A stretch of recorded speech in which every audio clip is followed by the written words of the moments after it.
What is up, guys? Kissme here with another quick update for you guys on the channel over on the YouTube.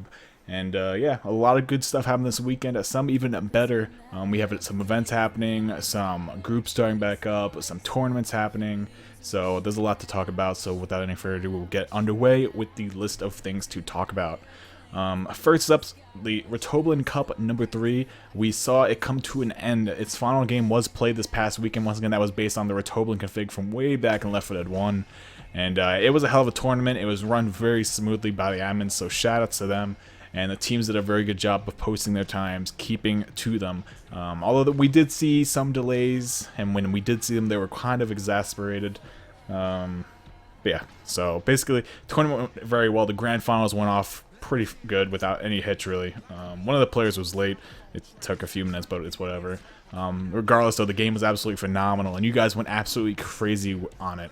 I uploaded to YouTube the same day that it was played, and you guys almost hit that 301 mark within 24 hours. And that would have been a channel first for us, actually. And we still have like an hour or two to actually hit it. We're at like 270 or something right now views on it. So thank you guys very much for the support, and you guys went absolutely crazy on the thumbs up buttons lately. I can't thank you guys enough, and you know the channel is reflecting how much effort you guys are putting in it and supporting the channel itself. So thank you guys very much for that, and there's more on that later. There was a big mile marker that we hit for the channel, so I'm actually excited to talk about that as well. But we'll wait until that happens. Until then, we'll keep going down the list of things in order. Next up is CCT4, or the Custom Campaign Tournament Reflux. I was told that I could call it CCT4, so I'm going to go with that. For those that don't know what CCT4 or any of the CCTs are, they're based off of custom campaign maps. So we're going to see a whole plethora of custom maps thrown into the tournament. They aren't listed just yet, but the brackets are out. They are public, so I can show them. There's no official post yet on Left 4 Dead Nation, but keep your eyes open and tuned into Left 4 Dead Nation if you want to check out, you know, the happenings with and whatnot. But we'll go ahead and throw you guys over here, and here you can see the brackets actually. Obviously there's some big name teams in here, and then obviously there's some newcomers, which is always good to see. You never want to see a tournament with just old teams that you obviously they don't have any new talent, and you want to see new talent coming into the community. That's a big part of it. I mean, we can also go over to the signups page. We can check out, you know, people that did sign up. We can spend a little bit of time on this, I guess. Liechtenstein, Latin Comas, two teams we already know very much about. Illyrian did change their roster up. Something that should be mentioned, I guess, in the tournament itself is there's no big super team. Like, there's no two super teams that are going to be like the chosen ones of the tournament, where it's like, all right, one of these two teams is going to win it. The other teams, they might be high leveled, but they're not going to be able to keep up. This tournament has no super team, in my opinion. There's a lot of high level teams, though. It's like the super teams all broke up and they made high teams of their own, and that's pretty much what it looks like to me. So coming into this tournament, I'm not going to say there's any super teams. There's a lot of good teams, like Illyrian, definitely high-leveled. Liechtenstein, definitely high-leveled. Latin Coma is mid. I'm not going to label all of them, but Team Whatevers is here. Even they are not really a super team. They did change up their roster a little bit. Actually, we do see Asian coming back. He's tagged up as Goliath here for some reason. But Asian from ZSN, he's going to be playing, and that is Goliath. There's just a bunch of really good teams in this tournament. I'm really excited to actually see how it goes. We Are the Gamers. Well, I should mention, We Are the Gamers is actually withdrawn from the tournament, but they're still somewhat in it. Like, if a team gets a FF or is going to have a forfeit for whatever reason, they're going to say play Jacob's team just for like a show match sort of deal. So something still happens for that team that week, and they're not just like practicing and doing nothing that tournament week. So that was a good idea by Jacob. And, you know, we met on eHarmony, that's Silver and Archer, Hundo, Jib Jab, good players, BBI, Fresh, CJ, or Cool Jerk, you guys probably know him, Fox, Slow, and Astupi, that's a good roster.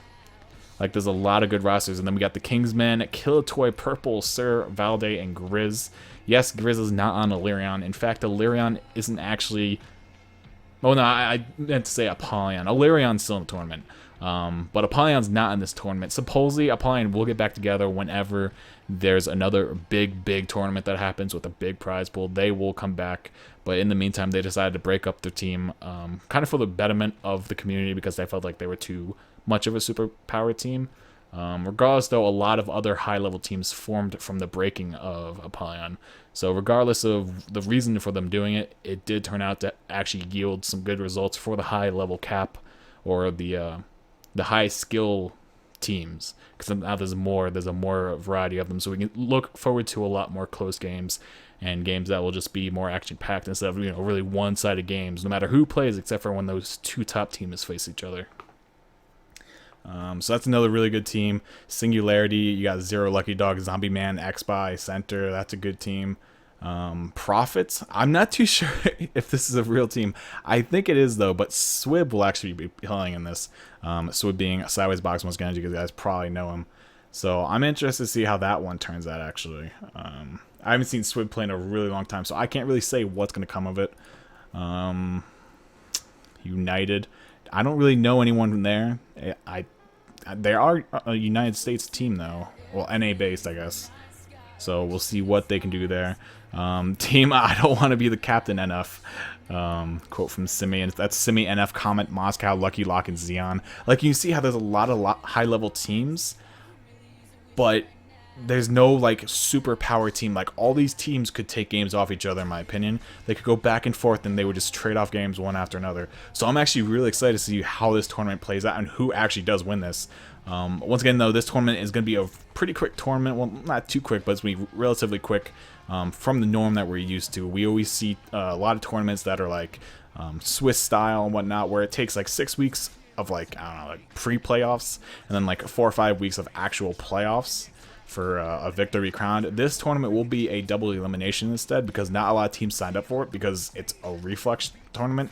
The moment there's an actual solid pro mod tournament, I think a lot of teams will sign up. This is kind of a hybrid of it. As it stands right now, it's pretty much just reflex. It's not pro mod. It's kind of like a branch off of pro mod. So yeah, it's pro mod, but it's pro mod reflex, if you will. So yeah, there's a lot of good teams signed up for it. I don't know who's gonna win this. If I know you guys are gonna ask me to put my money on someone,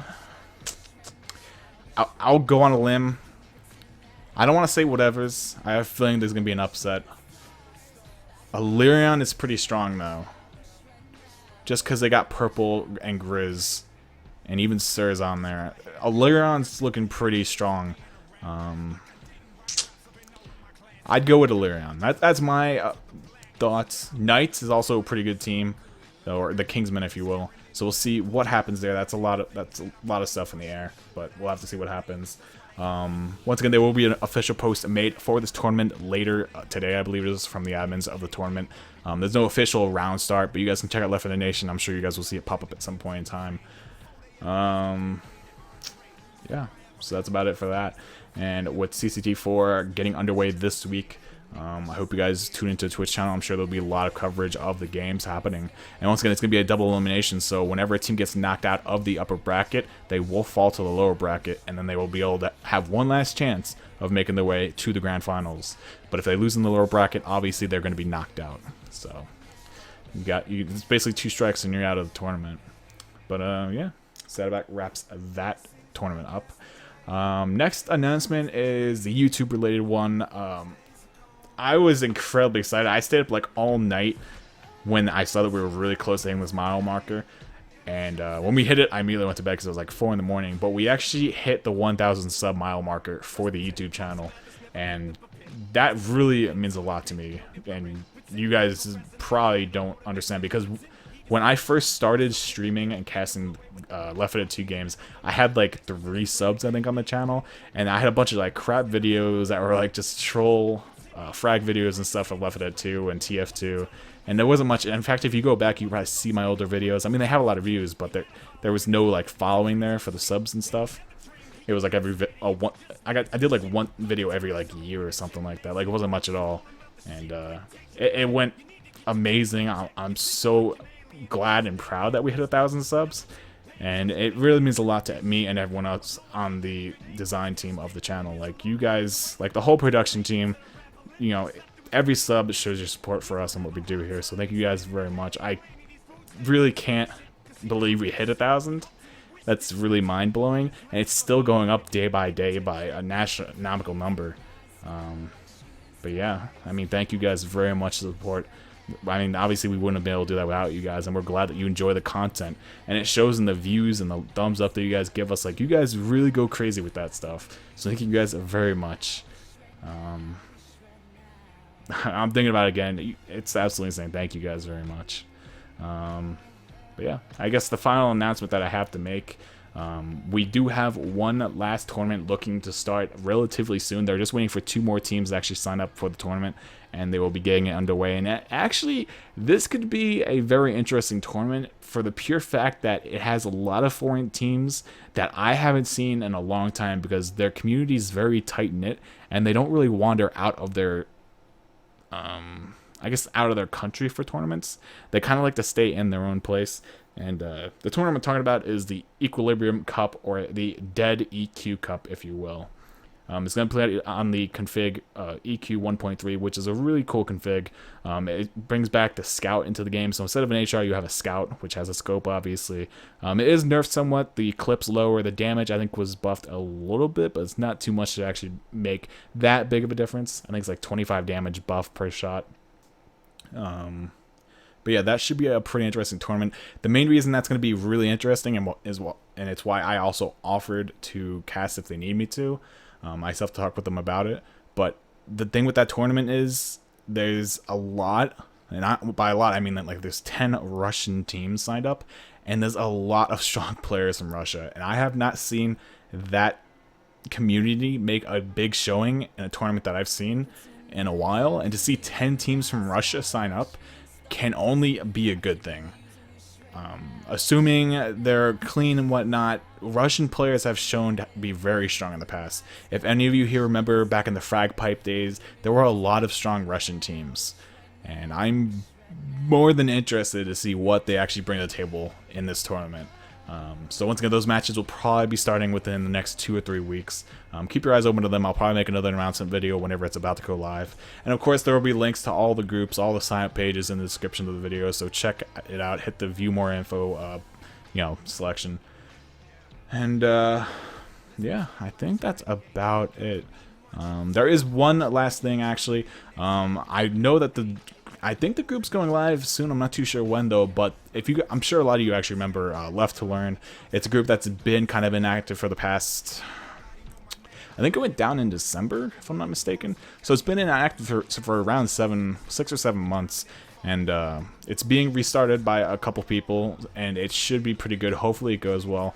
It's kind of like the breeding grounds for competitive players in Left 4 Dead 2. Like, pugging can only take you so far, and especially pubbing can only take you so far. Left to Learn is pretty much a stepping stone into the competitive community. They will sit down with you, they'll give you private lessons if that's what you want, or you can even wait until, like, I believe it's Saturday when they do their weekly games, and you can play with other newcomers, new people, and learn together and play together and just have fun. And of course, there's not going to be any high-level guys in there like beating on all the new guys and stuff. It's just a really nice place to actually get your foot in the door and learn how to play Pro Mod or Equilibrium. But it's much more centered on Pro Mod. I don't remember the last time I saw an EQ or any other variation config actually played in there. Yeah, it's being started up this week, and it should be a pretty good time. So make sure you guys check out Left to Learn if you're interested for any, if you have any interest really in the competitive community or Pro Mod.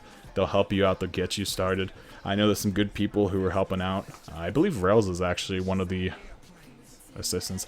I'm really not too sure of who exactly. I think it's XBY, Dping, and Rails. I feel like I'm missing some people. But regardless, there's a good team of guys over there who know what they're doing, and they can easily help you guys out and get you guys started if you're interested in the scene. So once again, I'll put a link in the description for you guys. I'll even put an annotation in the video throughout this whole time that I've been talking. Probably it'll be on the screen somewhere. So yeah, make sure you guys check them out. And yeah, I think that's about it for me. I'm getting sick of hearing airplanes repeating in my ear for some reason. For some reason it is. I thought it was on a playlist, but yeah, I think that's it. So with that, have a good day, guys. Once again, make sure you check out the grand finale of the Retoblin Cup number 3. It was a hell of a game. It went back and forth up till the very end, and it was really anyone's game until like the last 2 hits. But yeah, I hope you guys have a good day. I will be back later this week with some coverage of CCT4, so keep your eyes open for that. And yeah, have a good day, guys, and I'll talk to you later.